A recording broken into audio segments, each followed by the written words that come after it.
Hi. I hope that you can hear me, Nicole. I can hear you, but are you seeing Unfortunately, me? I can't hear you. Are you able to hear me? I'm able to hear you. Let me just go back out and come back in. So, hello, everyone. Welcome to today's live. Welcome to my channel. We are trying something new today. We are going live together, which my understanding is a fairly new feature here with YouTube. So, we thought we would give it a try. As you can see, we are talking about fibroids, and I have an interview scheduled here with Nicole. And she's going to give some information about her journey with fibroids. So um, I hope that this conversation is enlightening and helpful. And I hope that we all enjoy it. Give some information about her journey. I'm going to go ahead and log in on my other device so I can make sure that we are showing up live. And let's see. So great. Okay, Nicole. So I see you showing up. You are oriented to the side. I don't know if you're able to adjust your camera. Let's see.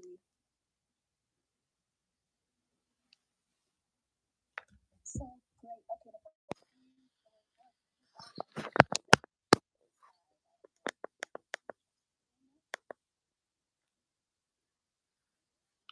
So thank you for joining us as we kind of get situated here. Are you there, Nicole? Are you able to hear me?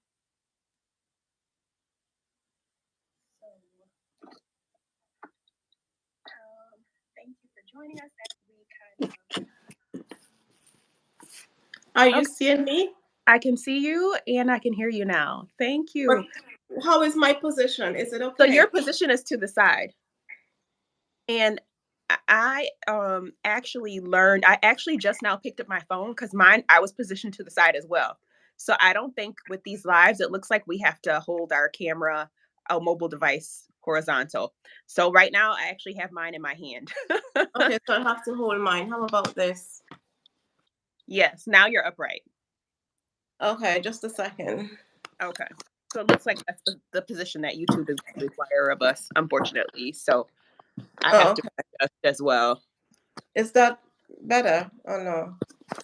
Oh, I guess I have to hold it in my hand because is that okay?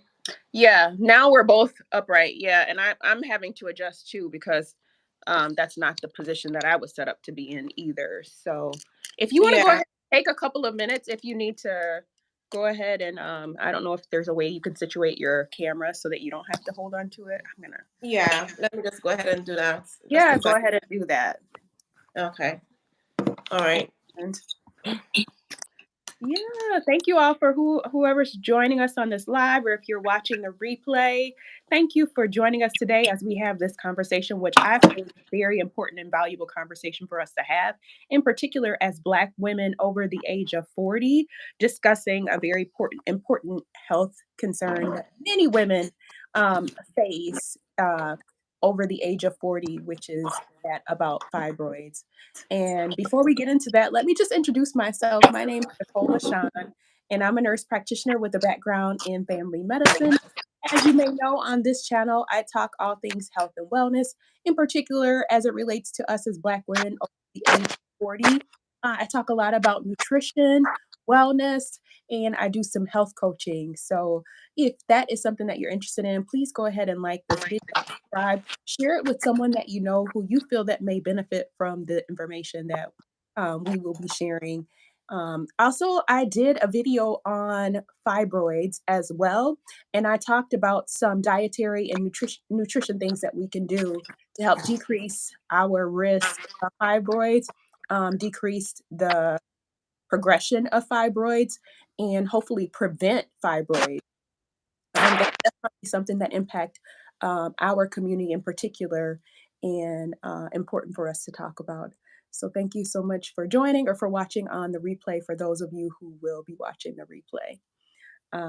So this is going to be, I feel like it's going to be a good conversation. I had an opportunity to speak with Nicole previously, and I have been watching her channel.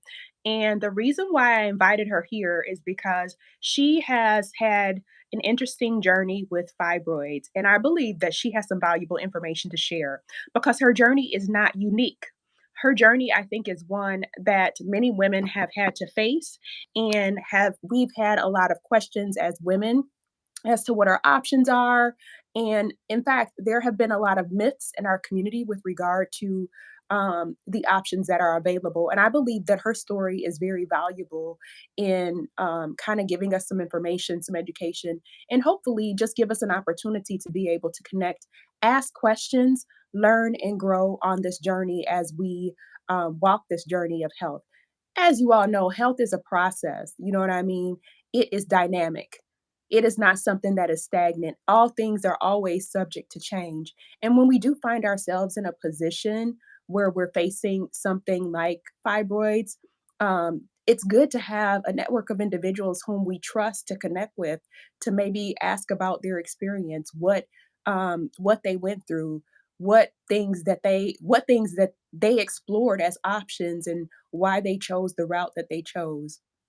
So this video is definitely not intended to be medical advice.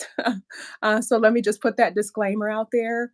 This in particular is just going to kind of offer some enlightenment to a very common condition that many of us as women do face. So yeah, let's get into it. Thank you, Nicole. Thank you so much for joining me today. Why You're don't welcome. you go ahead and tell me a little bit about yourself?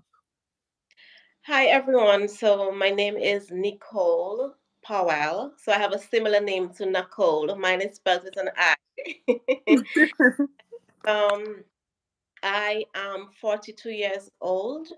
I am from the Caribbean island of St. Vincent and the Grenadines. That is where I was born and raised up until 2018 when I started to live in London. And I came to London in 2018 because I got married and I had to join my husband here. I have a YouTube channel, so I consider myself a YouTuber. I am a small YouTuber, nonetheless, I am a YouTuber, and my channel is geared towards Black women. I do a lot of mental health, mindset, self care, and self love content. All right, thank you so much. And um, yeah, and as you mentioned, you have a YouTube channel, and I would just like to mention that we're kind of Nicole and I are kind of similar at a certain kind of milestone on our YouTube journey. In that Nicole just reached 100 subscribers, so congratulations, Nicole. Thank I see that you've been putting in a lot of work. I've been seeing you on Instagram. You've been very active. So, hats off to you on your thank progress. It's really admirable to see you jumping in and really kind of getting busy. I know that when I first saw you on, I guess I must have saw you first on YouTube, and Mhm. you did not come off as a new YouTube content creator. You seem very you're very active, you seem very comfortable in front of the camera. Definitely confidence, and we should talk about that later because I know that you shared with me some things about, some confidence builders that you've worked on, but it's definitely coming through, so Yeah, thank you. congratulations. But so I just reached 100 subscribers as well on my channel, and and so this live is also kind of for me to commemorate with Nicole that we both reached 100 subscribers at this point in our journey. So it's kind of a special time for me. Yeah, both of us. Congrats to us. Yeah, absolutely. All right. So I'm going to pull up the questions that I have here because I'm really interested in getting your perspective on your journey with fibroids.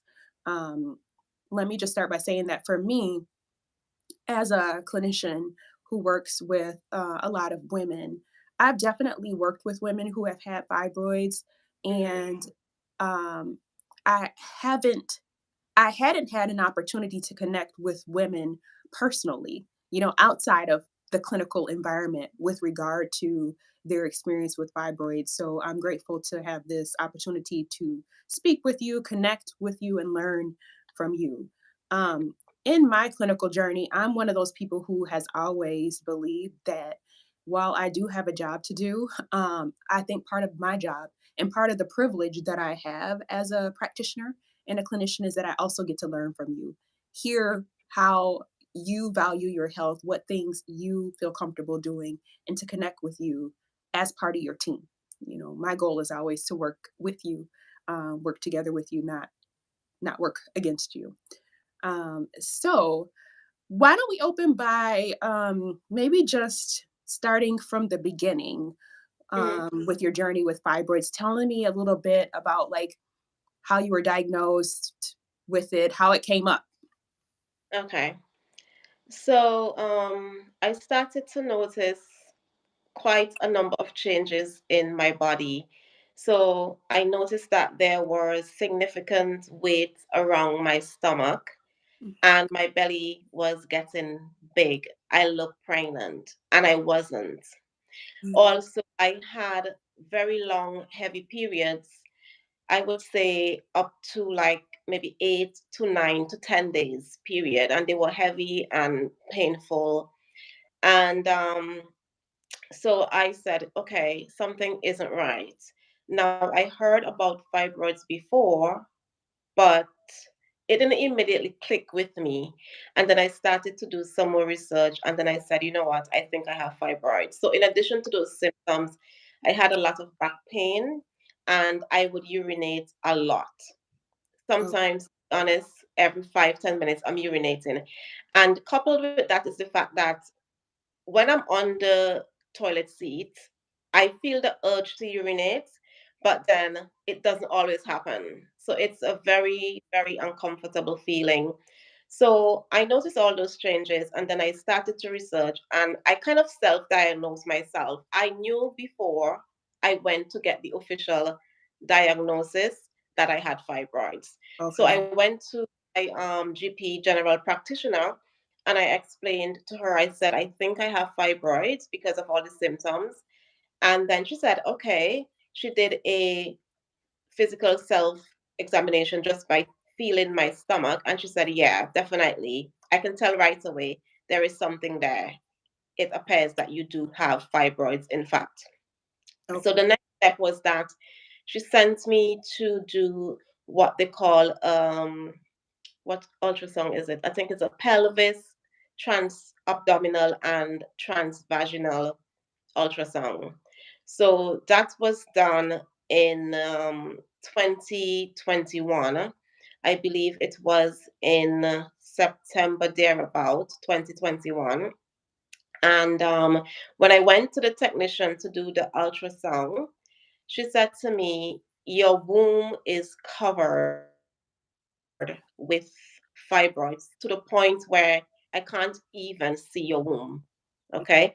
And she said, there are a lot of fibroids. I cannot tell you the sizes, but I could tell you there's a lot. And, she also said that she can't even tell if there's anything else going on other than the fibroids because she can't get to the womb to see them, but she could tell that there's a lot Mhm. covering the womb. So the next step was that the technician they arranged so I can go to my local hospital, the gynecologist, and that was in I think it was December of 2021. So I went there and it was confirmed again because I told you before, it was confirmed with the technician, but now they could really, really confirm yes, it's fibroids. And she did say to me that there are several, but the two main ones, one was 5 centimeter, one was 7.5 centimeter, and then there's other little ones or not so big ones scattered all about. I think she had said to me, if my memory serves me right, that I'm at like a 20-week kind of a pregnancy situation. So I look at least 20 weeks pregnant, right? And that's about what, 5 months? Yes. Yeah, yes. Yeah, so that was kind of like my journey with the fibroids up until the point of my diagnosis. Okay. And just thinking back, do you know like approximately how, like if you think back over the course, like did you notice symptoms over the course of 6 months, 1 year, 2 years? Was it gradually over 3 years when you look back? Do you know about how long you started having symptoms before you kind of just determined that it was time to figure this out? Okay, so in 2021 was when I got the official diagnosis. But when I'm looking back now, I think that there were subtle signs that I didn't pay attention to because I was looking at a photo prior to 2021 and my stomach did look bigger than usual. But I just felt like, oh, maybe I'm just putting on weight. And I'm not like a hello? Oh, sorry. My camera. Yeah. Sorry, go ahead. Okay. I don't consider myself to be like a thick person or obese or anything. I'm a slim girl, but I belly.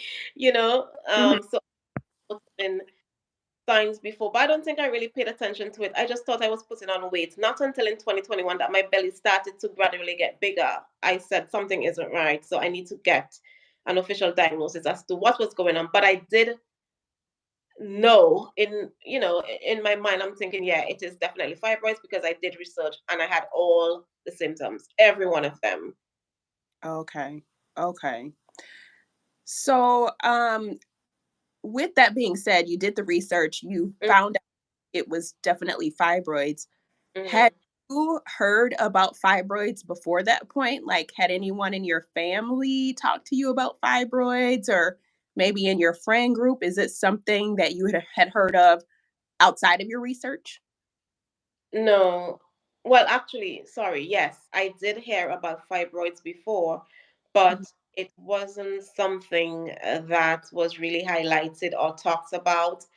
I heard about it before, kind of like here and there, but I didn't really pay attention to it. No one in my family talked about it. And it was only recently that I found out that a cousin of mine actually has fibroids as well. So it might be hereditary as well. And looking back, my grandma, she passed now, her belly was always big. And I just thought, oh, she just has a big belly. Growing up, her belly was always big. So I'm thinking, there's something there in terms of the family. Maybe it's hereditary. Oh, okay. Okay. So, one of the things that kind of drew me to you was the fact that on your channel, you had specifically posted some footage on people need to stop asking Black women about whether they're pregnant. So, I Yeah.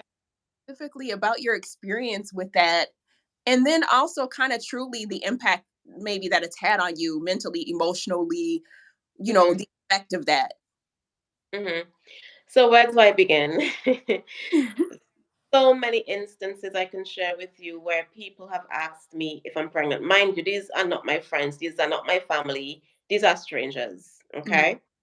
So I had to do a Brazilian wax in my local area.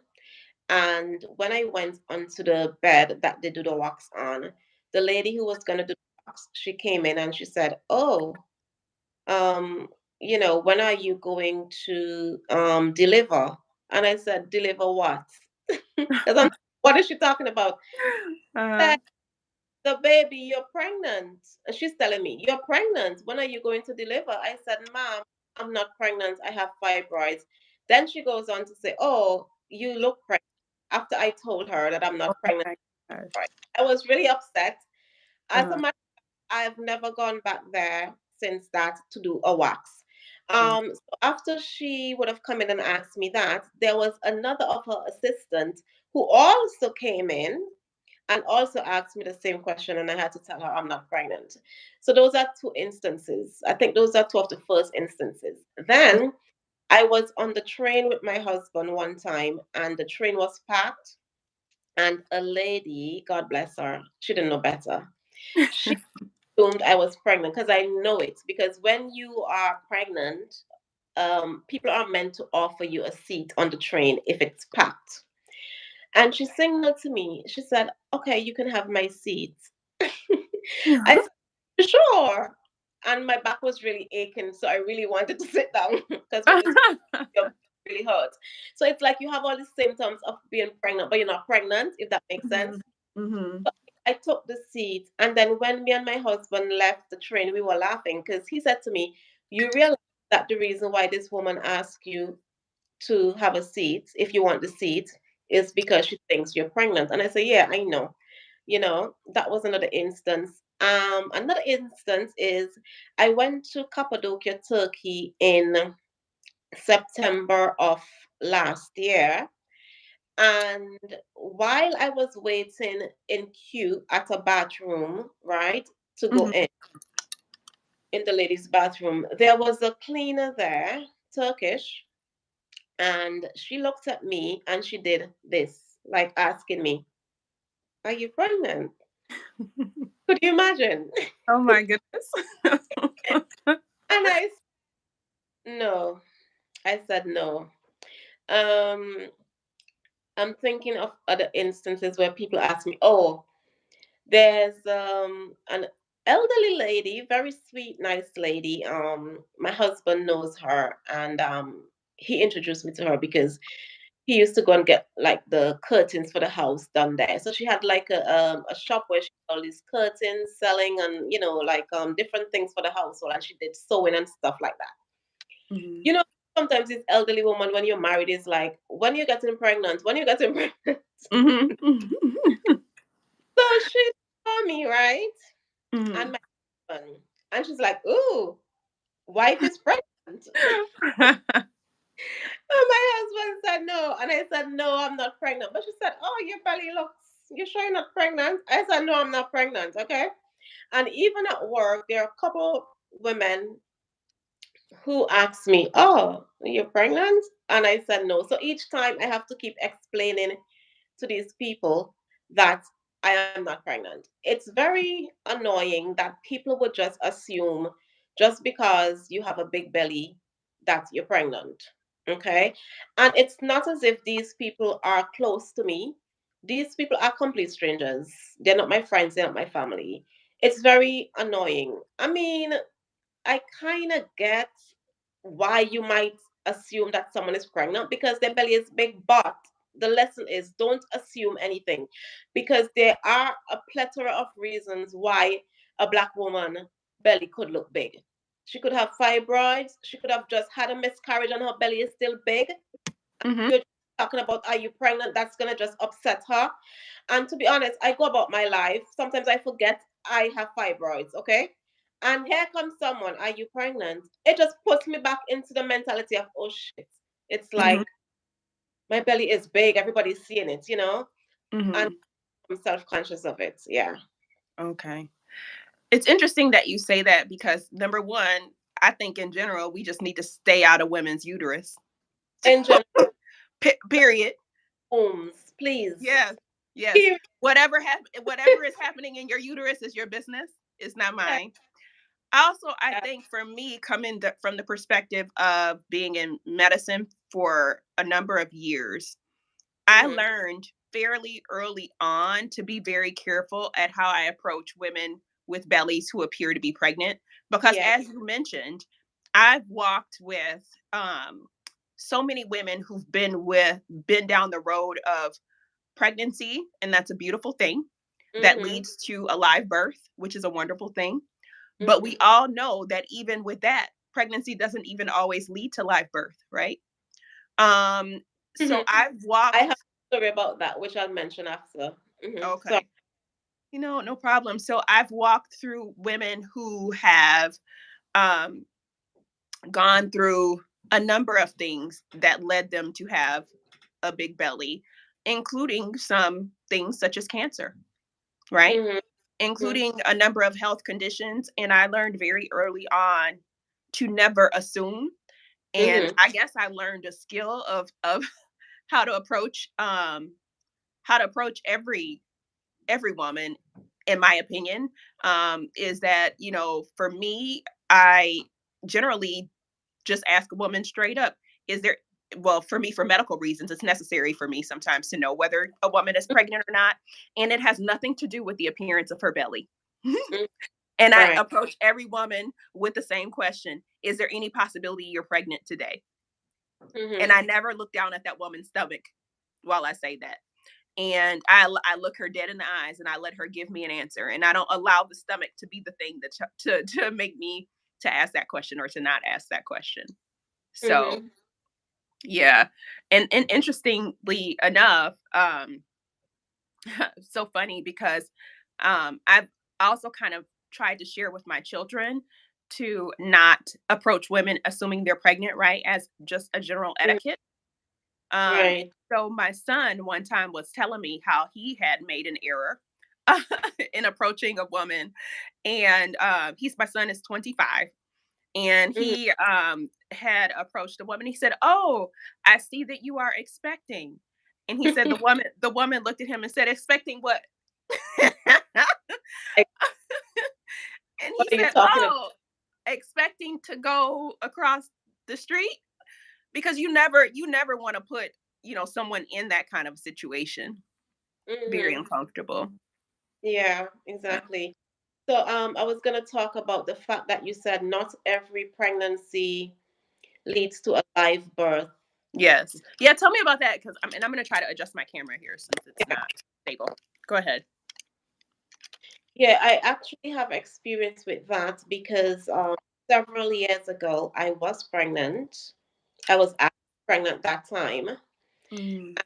Um, I had a miscarriage, and it was a miscarriage of twin boys.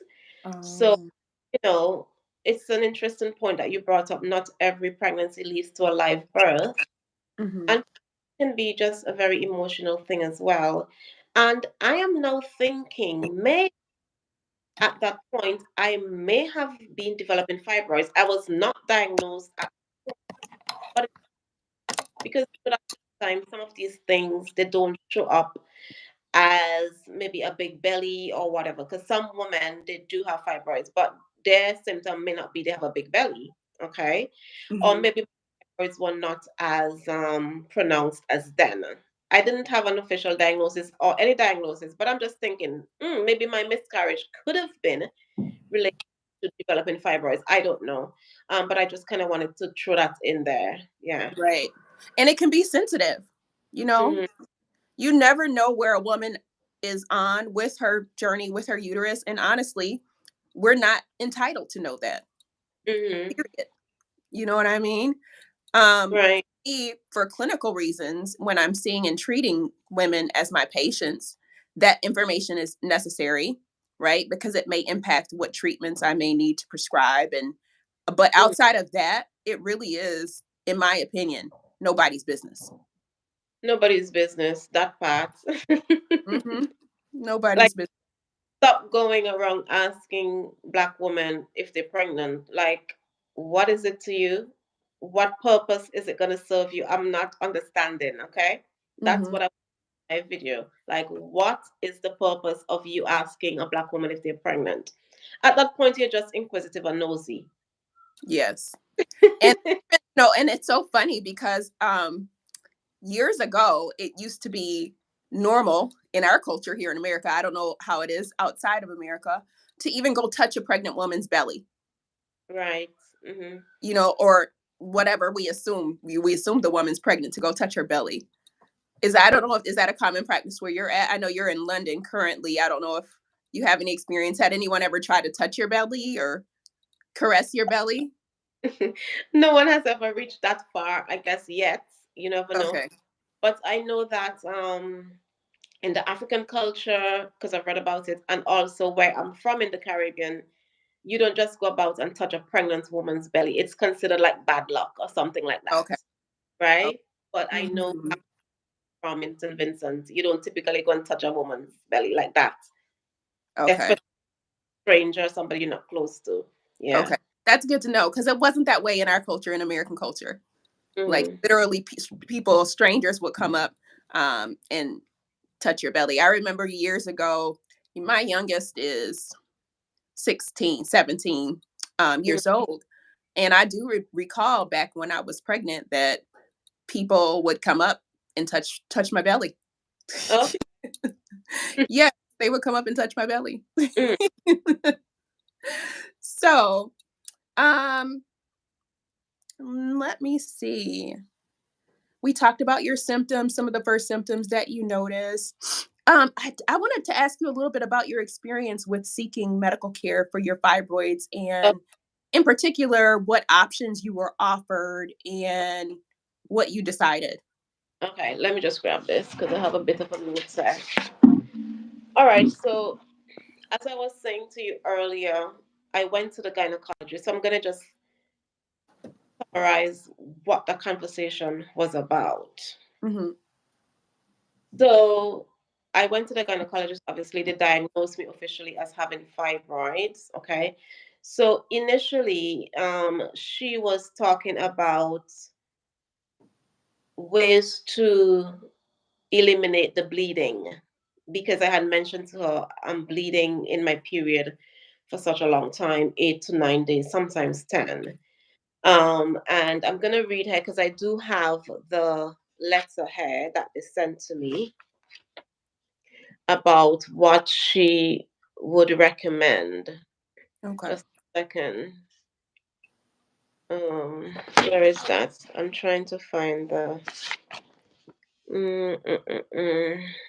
Yes. So it says we could offer to you tranexamic acid or progestogens, Hmm. which would be contraceptive and include the Mirena coil. There is also the option of embolization, where we cut off the blood supply to the fibroids.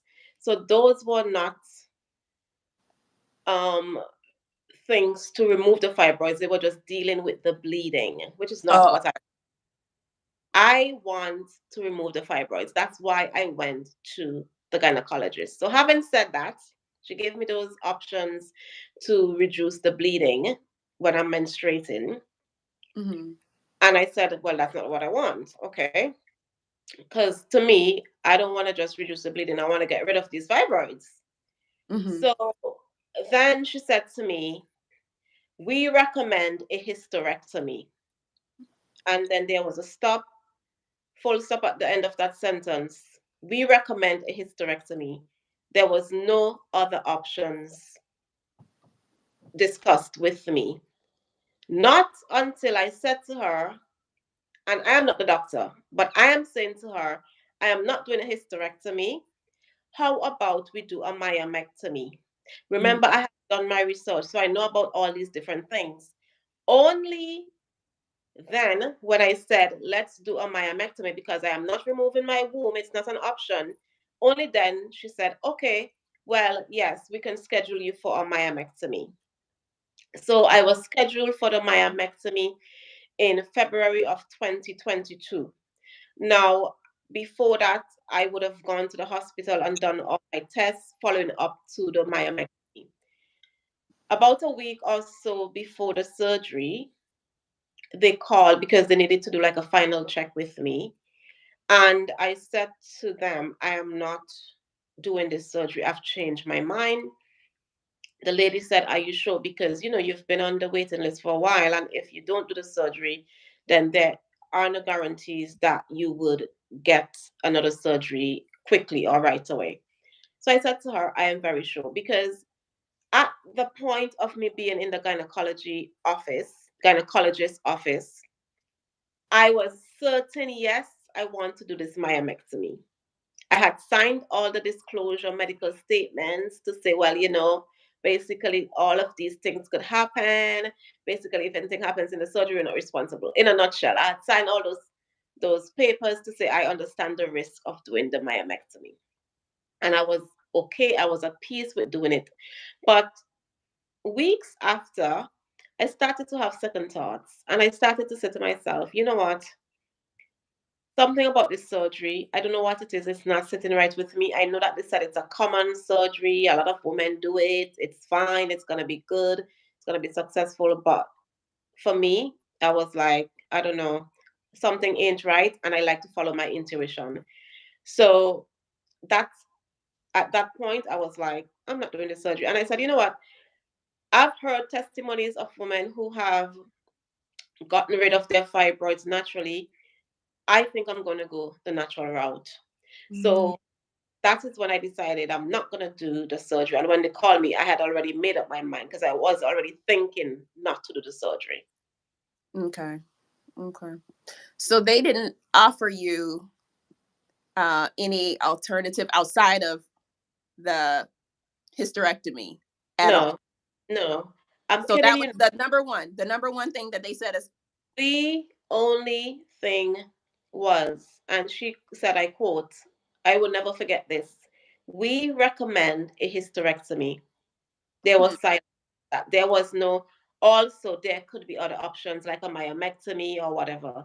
I, as the patient, was the one who had to say to her, how about we do a myomectomy, which is where we remove the fibroids and leave my womb? Because she was going on about, well, you're 42 and you're at that age where pretty soon you might not be able to conceive. So if you're not trying to get pregnant, if you don't want to have a baby, basically remove the womb is what she's saying. hmm, And I was like appalled because I'm thinking, are you serious? Like I'm 42, I'm not 52, I'm not at menopausal age. So what you're are you going not about? 62. Hmm? You're not 62. Thank you. I'm not 52. Women get pregnant at 50, Mm-hmm. you know? And I know from my research that a woman's womb is not only for having babies, okay? A woman's womb has a lot to do with other things like your hormones. I know for a fact that some women, they have said when they remove their wombs via hysterectomy, their life has changed negatively. It's never the same. They're never the same person. Mm-hmm. Physical changes, mental health, everything. So I was like, no, ma'am, we ain't removing my womb, okay? We're doing a myomectomy. How about that? So I How just think it's that? wonderful. Yeah, it's wonderful that you were able to advocate for yourself, Oh, because yeah. I would say that that's one of the number one myths associated with women having fibroids is their belief that the only treatment available is a hysterectomy. And that is Yeah. just not true. Based Mhm. on the research, based on the evidence, hysterectomies are sometimes indicated depending on your symptoms of the fibroids, or if you're developing complications that are putting your health or your life at Right. risk. But Mhm. one thing we do know about fibroids is that they are benign tumors. You know what Exactly. I mean? They're benign. And so taking out your entire uterus, which, Mhm. as you mentioned, has other purposes outside of bearing children that help to maintain your overall health. Mhm. Um, in fact, we as Black women are facing a huge disparity as it relates to fibroid treatment, in that that is oftentimes that many women are only offered the option of a hysterectomy. And there are Yeah. many women who have gone and had a hysterectomy on the recommendation of their healthcare professional, and without having had the either opportunity or maybe access to do the research that you, thank God, were able to do. Mhm. Um, and again, like you said, have faced the consequences associated with it, because nobody should go into having such a significant and invasive surgical procedure such as a hysterectomy without being clear Mhm. about what are the possible consequences and the very impactful side effects that come when a woman removes her uterus, hormonally, physically, emotionally, mentally. There are a lot of things associated with it that are going to change, and not, you know, gradually, but abruptly, right? Immediately, that supply of hormones is going to be cut off, and there are definitely some things that happen to us as women when that Mhm. does happen. So, thank you for sharing, and it's unfortunate that that was the only thing that you were offered. Yeah, it definitely is. Okay. And so my other question is generally, so I know you're in London, Yeah. um, And so you're going for this healthcare evaluation there in London when you got diagnosed with the fibroids, when you were only offered a hysterectomy, where you had to bring up the idea of alternative options. So I want to know a little bit more about your general kind of overview of the healthcare system there in London, in particular as it relates to you as a Black woman, and how you feel about the healthcare system and your experiences. Okay, so I am someone who likes to take control of their own health. Okay, so I am not someone who would just run to the doctor every time something is wrong. Okay. But of course, because I was noticing all the changes in my stomach and other things, I decided to get an official diagnosis. I believe when I went to the general practitioner, I don't know, it was just like, yeah, you're just another Black woman. Yeah, it wasn't like they really kind of empathized or listened to me, you know. Mhm. Um, and again, obviously, when I went to the gynecologist, I just shared my story of what happened. I feel like if it was just like a very quick decision, like, yeah, this is the only thing, hysterectomy. And it leads me to think, are Black women only being offered hysterectomies, whereas other races of women, they might be given other options? Okay. Do you just want to get me out of your face? Because when you take out my womb via a hysterectomy, I don't have to come back to you. That's, in your opinion, getting rid of the problem. Take out her womb, get rid of the fibroids, send her along her way. you know Mhm. there wasn't really any kind of empathy.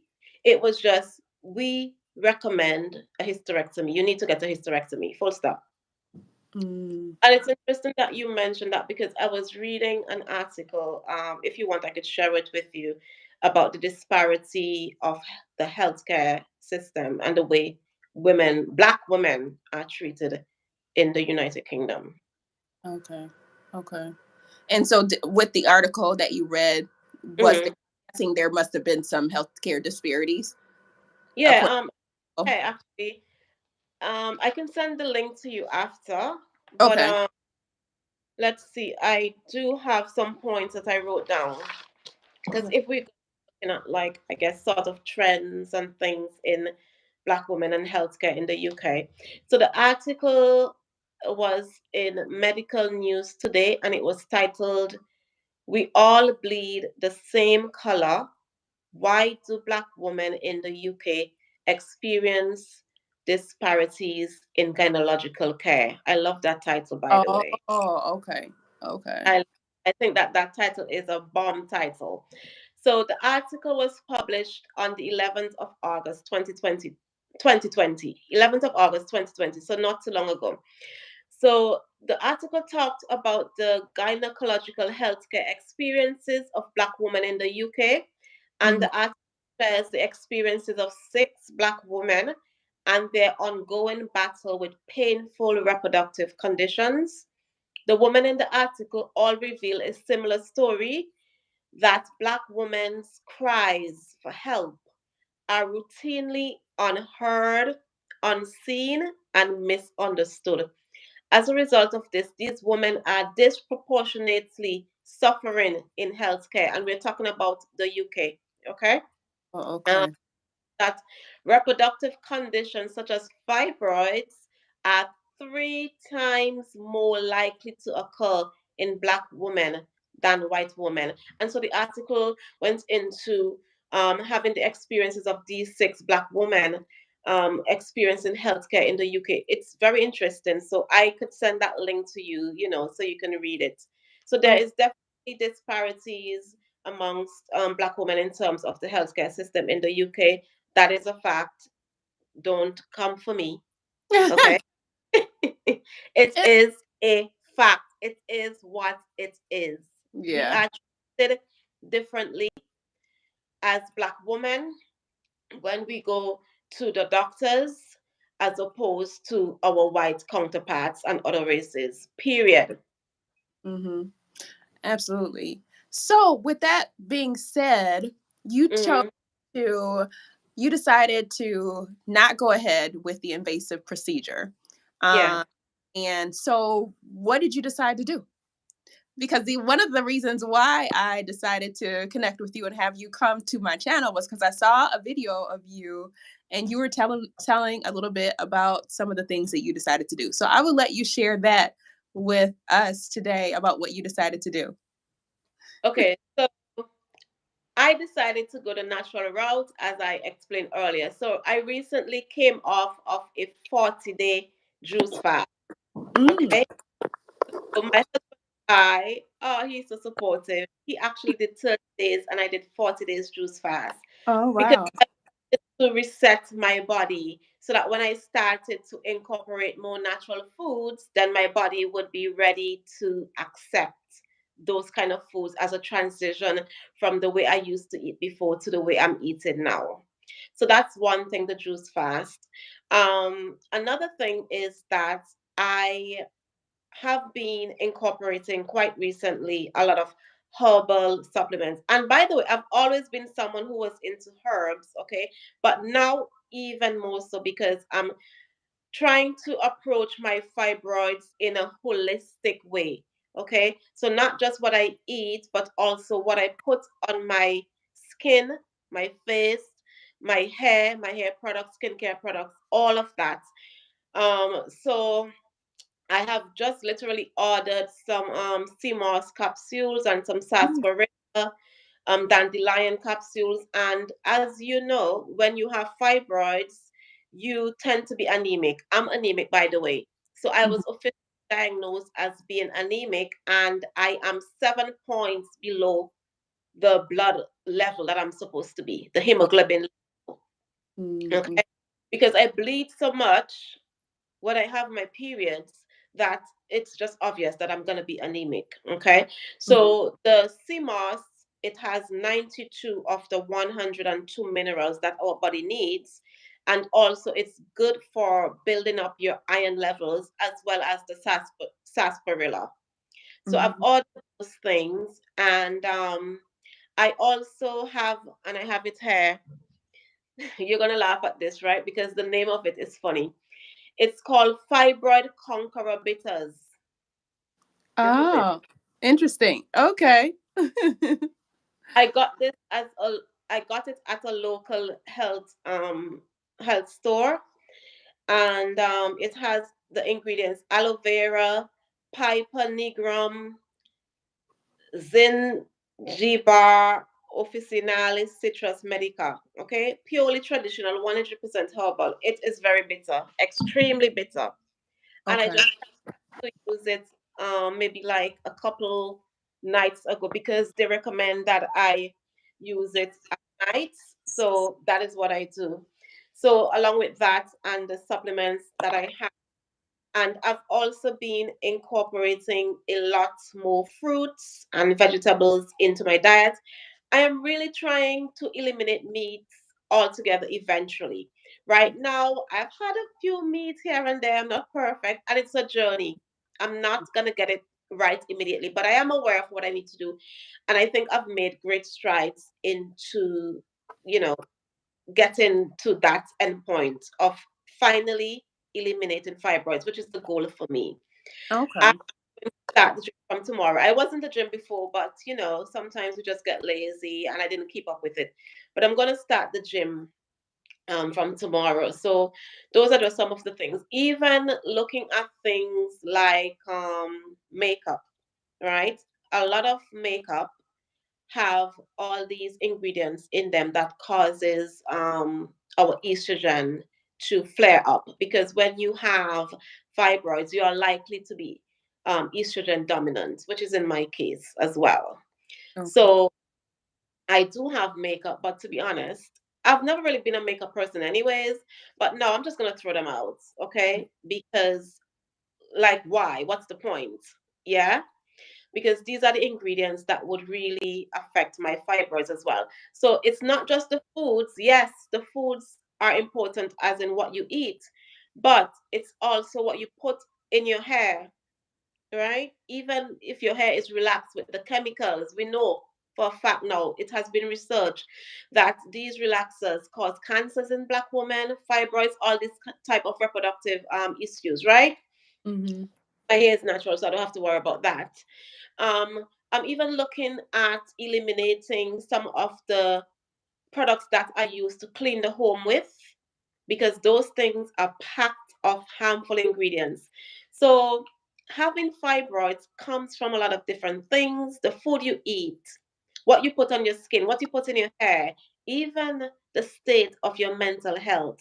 Because I was doing some reading, and research shows that, for example, black women in particular, one of the reasons why black women develop fibroids, apart from the foods and whatever else, is because of the psychological aspect.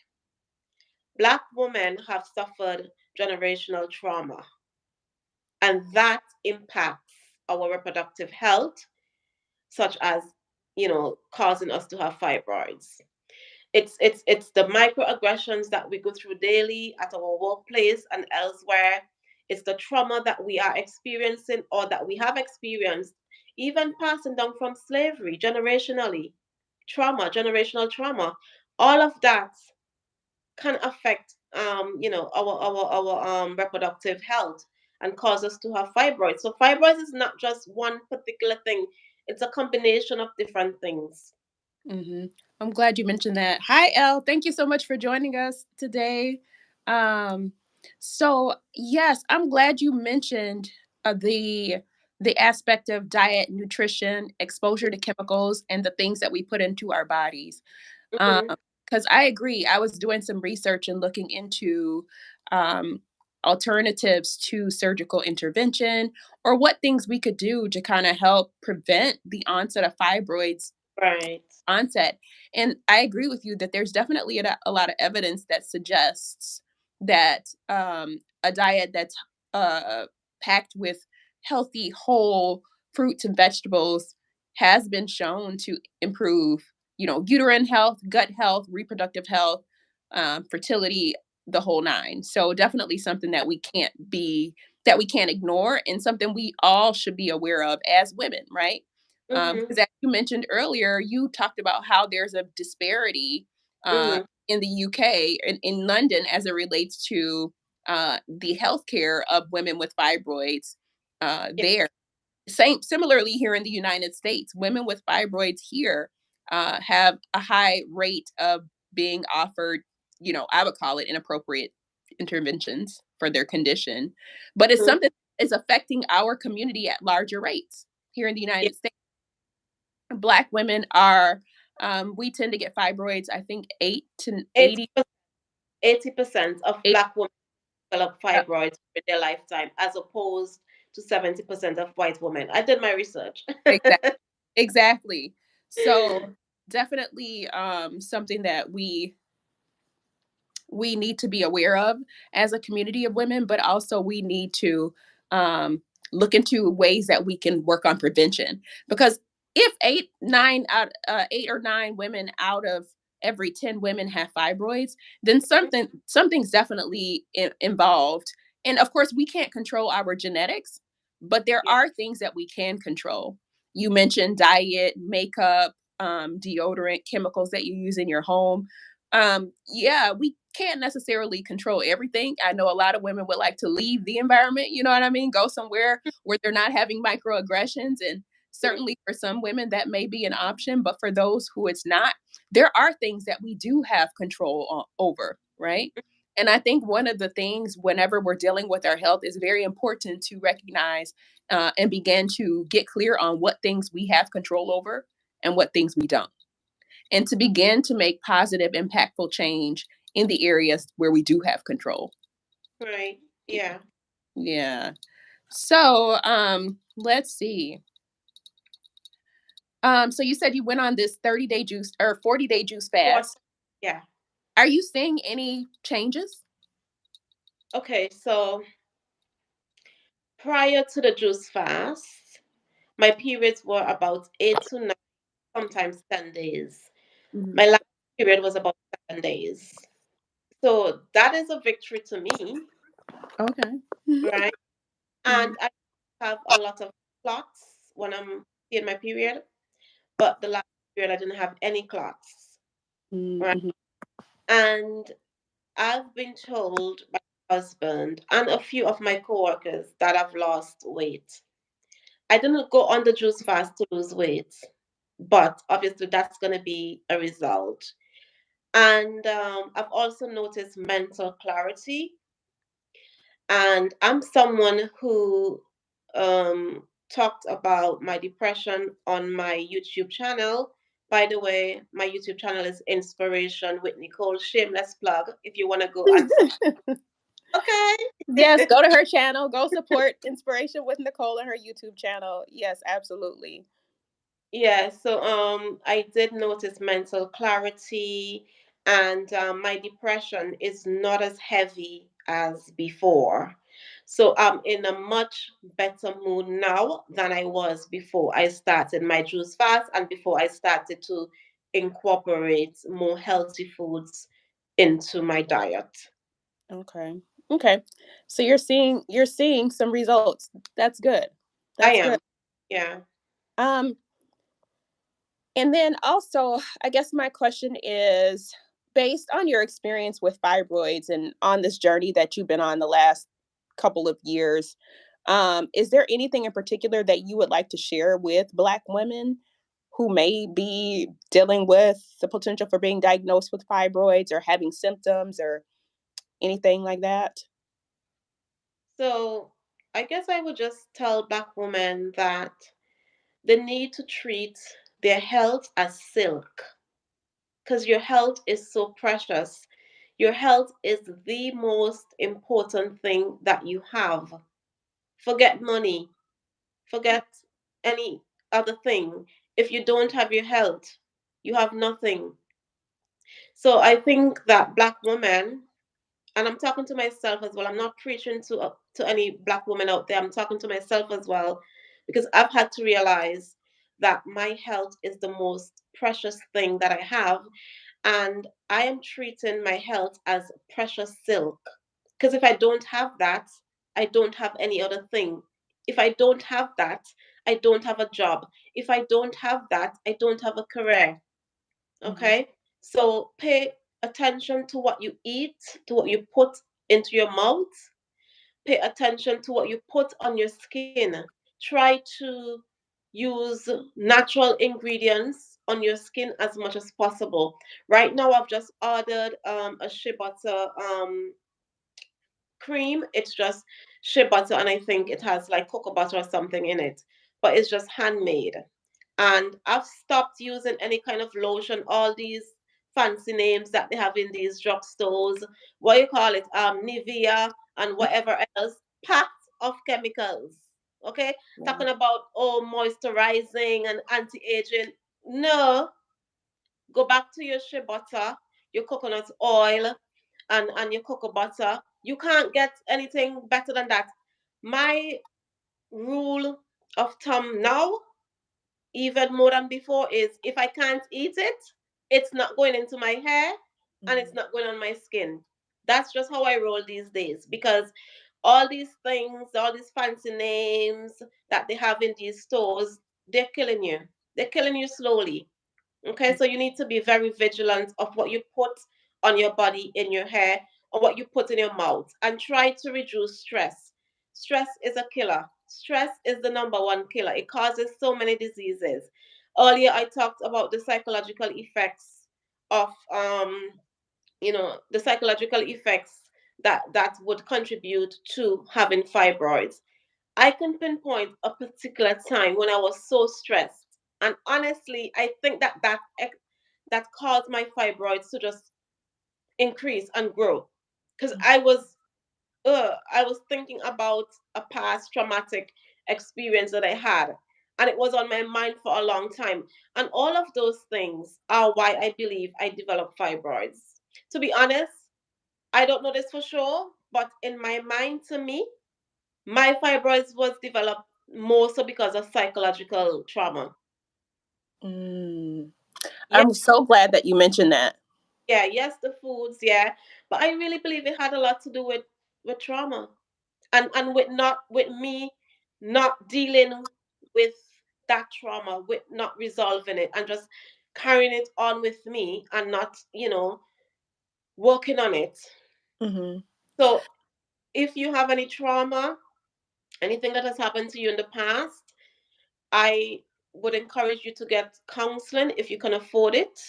And even try things like meditation, reading, sitting in silence, going for walks, exercise. All those are things that help to reduce trauma and stress.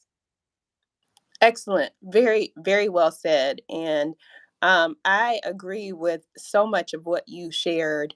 And Mm, I really appreciate the fact that you mentioned how much you feel that stress played a role, because I feel like that one of the reasons why I created this space here on my channel as it relates to health and wellness, because I believe that we as Black women, we're in a unique position in that we have unique areas of stress and trauma that we mhm, deal with on a daily basis that has the potential to impact our health.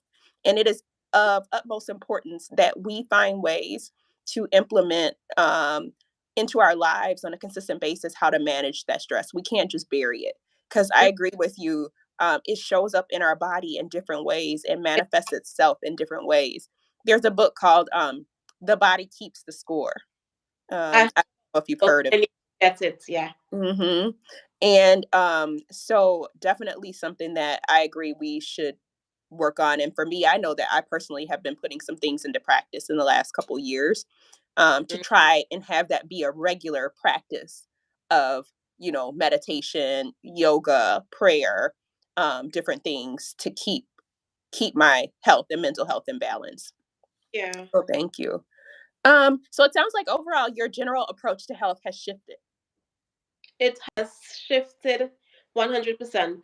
Prior to me being diagnosed with fibroids, I would have considered myself to be health conscious. But now it has just shifted a lot. Like, I am so much more aware of myself and of my health than I was before. So, I guess, in a sense, like how they say sometimes everything happens for a reason. I guess I was given these fibroids so that I could really be in tune with myself more on a deeper level and on a more spiritual level. Mhm. So it has definitely shifted my perspective on my health overall. Okay. Well, thank you so much for sharing with us today, Nicole. I really appreciate this valuable information and this unique view to walk with you through this journey that you've been Mhm. on. And as you continue, I am looking forward to seeing videos on updates on how things are coming along. And Yeah. one of the things that I always say is that we always have permission to explore our health, to see what things work for us, and Hmm. to change our minds. And so Yeah. we do recognize that there's a time and a place that where you may decide to do something different, and that's your business. That, That's your business. And so I appreciate you sharing with us. And for those of you who have watched this video, please go ahead and check out Nicole's YouTube channel. I will leave the link in the description box below. Go ahead and support her, subscribe to her channel, share this video with someone who you think may benefit. And please, let's have a conversation down in the comments. Tell me about your experience with fibroids, what thoughts you have over diet. Have you tried some things in your diet to see if they have or can impact your periods, how heavy they are, your overall health? I know that for me personally, I've as I have been on this health journey and been eating a lot more healthy whole foods, my level of cramping, bleeding has diminished as well. And I never have heavy periods anyways. But just experiencing cramps when I'm eating healthier, I don't really have to deal with cramps. I mean, who yeah. knew? Who Yes. knew? To find this out when you're over 40 years old, I kind of feel like I've been bamboozled. Yeah. Why haven't I known this for the last 20 years? And Hmm. so, but I'm glad where we're at now where we can share this information. So, thank you. Thank you so much for being with us. And that is all that Well, I have for today. Thank you. And so we will end it here. So thank you so Yeah. much and have a good rest of your day, Nicole. And thank You you everyone for joining us. and thank you. Bye All right. bye. Have a good day. Bye. Bye.